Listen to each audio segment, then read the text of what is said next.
एबे सेवानिकेतन आउ गोटे कोर्स विषय आलोचना करबा। ये कोर्स ना होची वेबसाइट डिजाइन बिना कोडिंग रे। आ वेबसाइट रहबा गोटे परिचय है आजिकल। आउ एथ पई जे वेबसाइट माध्यम रे आपण सहज रे काफारे पहुंच परिबे, आपण को सहज रे के मैसेज दे परिबो, आपण विषय सहज रे के जानि परिबे। तेणु जदि आप उपलब्धि कर निजर वेबसाइट दरकार आपको पढ़ी के निजर वेबसाइट आप डिजाइन करेंगे कि जदि आप कोर्स करी आप भावुन जे ये माध्यम आउ कार कोर्स माने वेबसाइट डिजाइन करी दी पैसा रोजगार करेंगे आपको तो प्रथम हूँ आप स्किल बढ़ा दरकार आप वेबसाइट निजे शिखा दरकार जब शिखी निजपाई करेंगे आउ अन्य मान काम कर रोजगार करेंगे।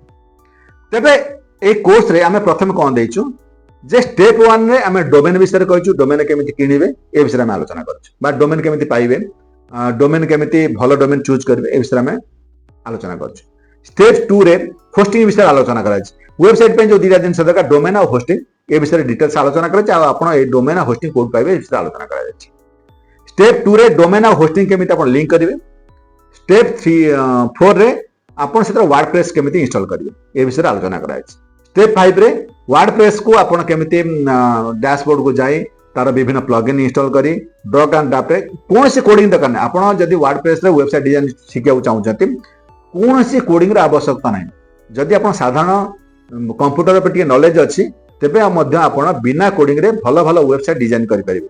थरे आपण प्रैक्टिस करिया पई थरे आपण शिखिला परे धीरे धीरे प्रैक्टिस करी आपण एक्सपीरियंस बढ़े भलो वेब डिजाइन हे परिबे। आउ एथिपे विशेष बड़ स्किल आवश्यकता ना केवल आपण प्रैक्टिस करबा दरकार आउ भलो वेब डिजाइन हे परिबे किछ असुविधा ना।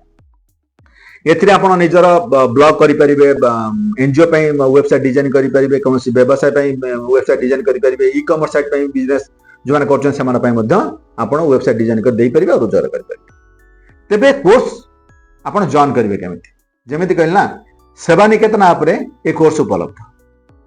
आपण निज मोबाइल ले गूगल प्ले स्टोर को जातु सर्च करन सेवानिकेतन एई टाइप रो आइकन आसीबो।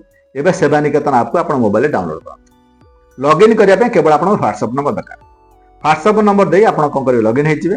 एबे ए जो कोर्स अछि वेबसाइट डेवलपमेंट बिना कोडिंग रे एतरे क्लिक करंतु एवं कोर्स रे कोन आमे दोउछ आपण को डिटेल्स का प्रथम पढंतु ए दिन से आपण कोर्स दोउछ। एबे जदि आपण कोर्स करे पे चाहउचंती yes I am interested click करंतु। एबे तले आपण yes I am interested click करिवे आपण को व्हाट्सएप को गोटे मेसेज जीवो विथ पेमेंट लिंक। एबे आपण पेमेंट लिंक रे क्लिक कर पेमेंट करंतु एवं कोर्स रो फायदा नियंतु कोर्स करंतु। एबे आ गोटे बड़ कथा होची जदि आपण चाहउचंती सेवानिकेतन ने आज एजेंट भाव रे काम करिया पे तेबे मध्ये आपण काम करि परिबे। ओडिसा रे जे कोन जगह रही निज अंचल रही आपण एजेंट भाव रे काम करि परिबे आ रोजगार करि परिबे। जदि आपण चाहउचंती आज एजेंट भाव रे काम करिया पे ऊपर जो व्हाट्सएप नंबर और मेल आईडी दिया जायछि सेतरे आपनकर व्हाट्सएप रे आपण गोटे मेसेज दे दियंतु जे आपण एजेंट भाव रे काम करिया पे चाहउचंती आपण सीवी दे दियंतु। आपनकर मेसेज पाइला परे आमे आपण से जोगाजोग करिवु एवं आपण केमिति काम करिवे से विषय आपनको ट्रेनिंग प्रोवाइड करिवु।